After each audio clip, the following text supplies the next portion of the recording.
Welcome to the Real Life, Real Kitchen podcast. Real talk for curious mums reclaiming food, family and community.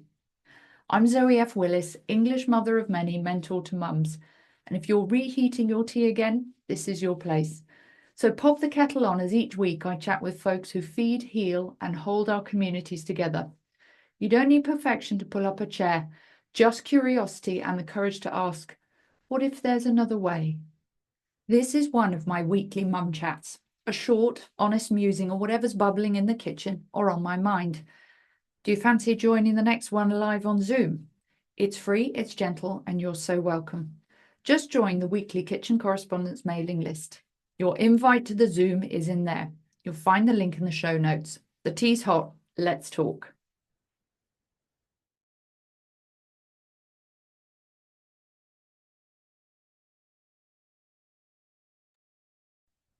Right, okay. Hello, mum chat after a couple of weeks away. So the main topic today is I am just so bored of cooking the same things over and over again. And this feeds a lot. There's a couple of elements to this. One of the reasons that we often cook the same things is because obviously life is very busy as a mother. We have children who some will eat some things, some who won't. And so we often just want to create dishes that are quick, that are easy, that we know that everybody will eat. So that often can happen, that we get stuck into a little bit of a rut, which, depending on your season of life, I'm thinking kind of newborn babies, or maybe when we are starting school in September, or maybe just life is really busy. There's a lot going on. I don't know, an illness in the family, this kind of thing. That is actually a bit of a godsend. Just knowing this is the thing that is there. I can cook it. It's really simple. I can make lots of it to shove in the freezer. There are seasons of life where actually we have to go, do you know what? I'm just going to lean in and embrace the fact that it's just the same old things again and again and again. Because oddly, children do like it quite boring, actually. They really don't want things to be too exciting. They don't want, you can see it in the food. They often don't want anything too exotic. Yes, you get the occasional child who will be very adventurous and happy to have different things. But children like to know, okay, sort of this time is reading, or this time is playing, or this time is a quiet time. They like to know that Tuesdays a particular event happens or a particular activity. Saturdays is family time. They like it quite boring. They like to know that bath time, as stressful as it can be for mums, is at a particular time, and bedtime happens similar time every evening. And it's the same with the food. So there is that kind of positive element to it, that actually having these rhythms. There are seasons when, yeah, it is boring, but it means that the rest of the household can run happily, the children are happy, you are happy, and the food is still feeding the people, and everybody is relatively content. So in those instances, you've got to park your boredom. You've got to park your boredom. So that is like the first element of I'm so bored of cooking the same things.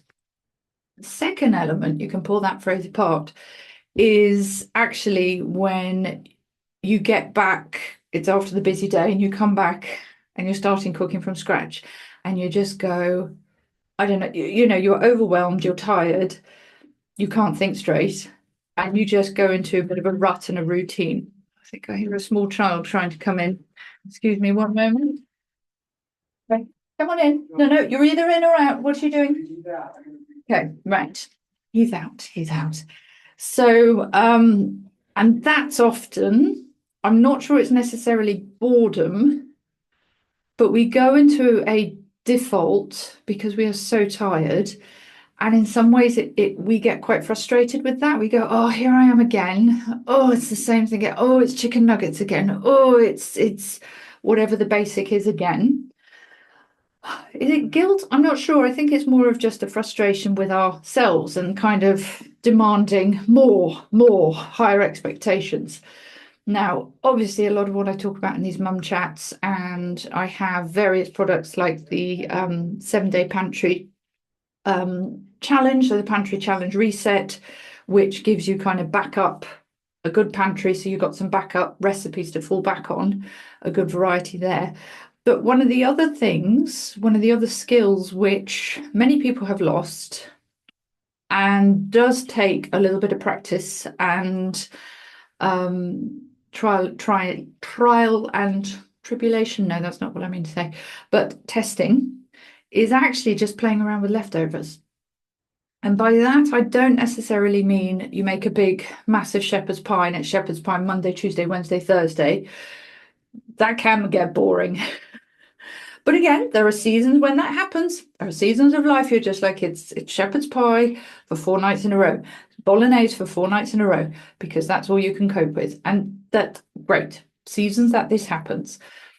But the other way of doing things with leftovers is actually starting to get a little bit creative with them. So a lot of people will look at something like leftover roast chicken, or maybe they've made too many sausages, or there's too many lamb chops from the cooking the other day, or you've got sort of tins of beans that you're looking at and going, well, I've got this, but I don't know what to do with it. There's not quite enough to make a meal for a family, let's say.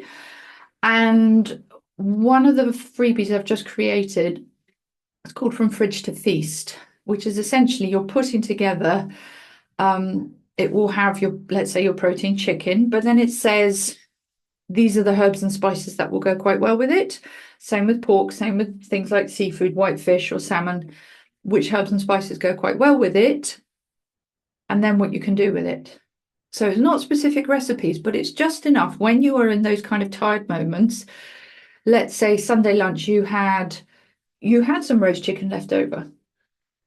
And you're now Monday, it's been a crazy day, you haven't, busy weekend, you've had your roast chicken, but you've got some chicken left over, you haven't had a chance to cook or prepare.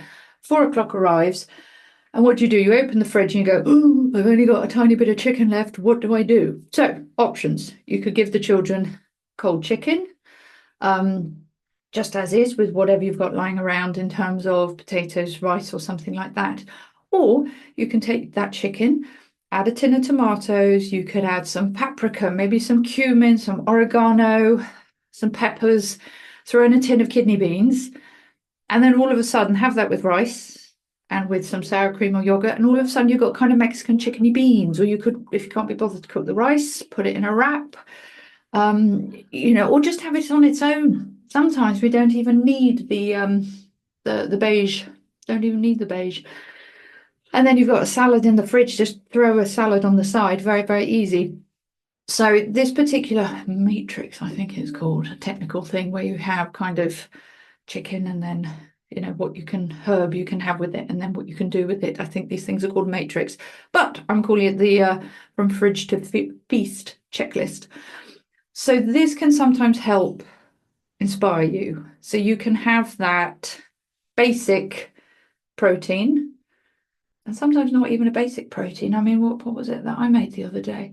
I had some leftover beef stew and I added some kidney beans to it. I had some sausages that were left over from another meal. So again, on their own, not enough to put together.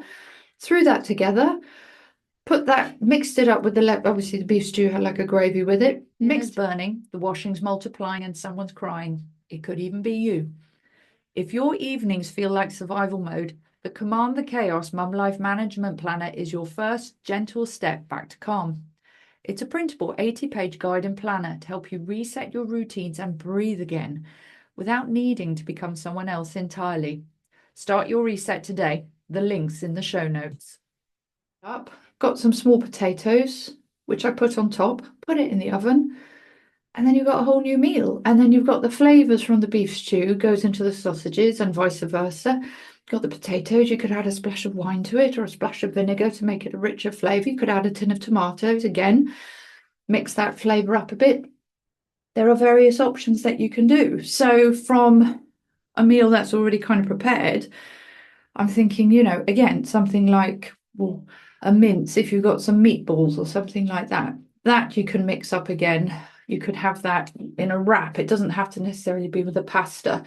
It could be in a wrap with salad, melt some cheese on top. You just have an awful lot of options with things. But a lot of this depends on your headspace. Now, having something like this, this from Feast to Fridge freebie, this checklist, it just means that have it on your fridge, print it off, or you can have it on your phone. But when you are reaching that point of,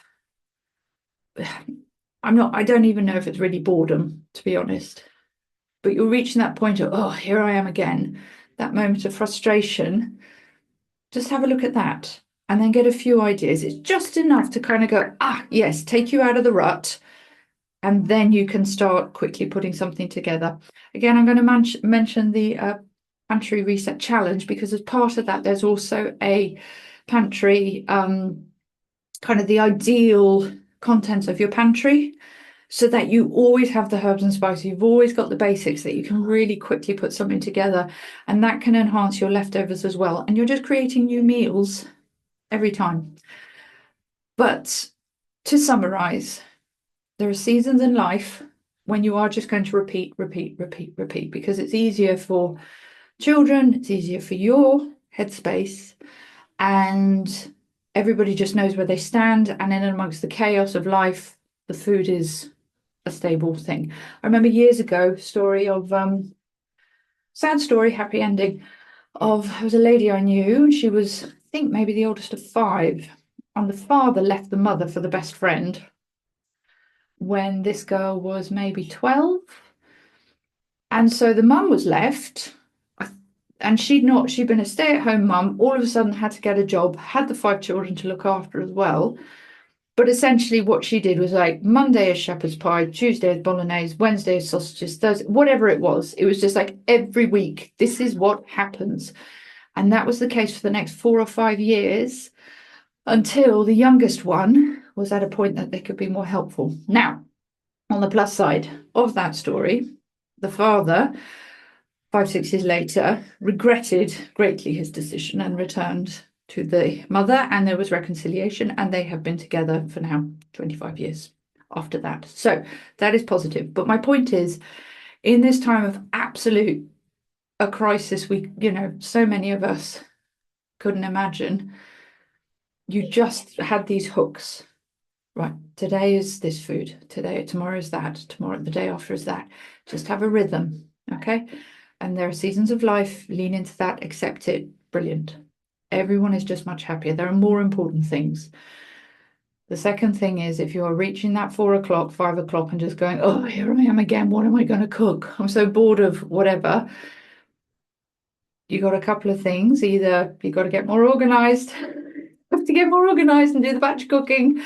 And when you are feeling fresher, you can get a bit more creative.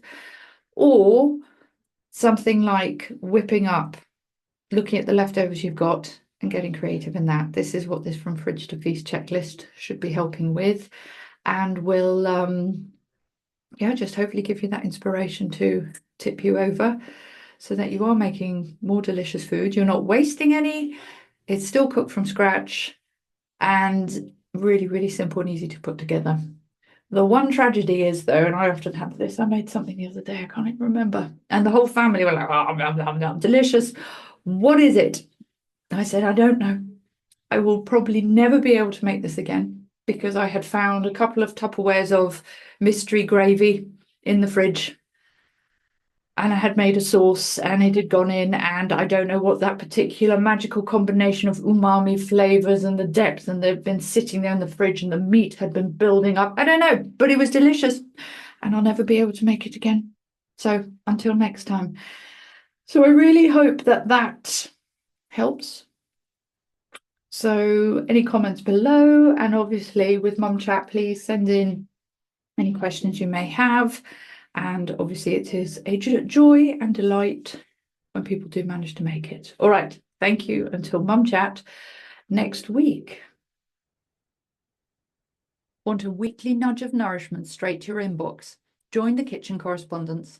It's where I share recipes, real talk, and your invite to the weekly Mum Chat Zoom. You'll find us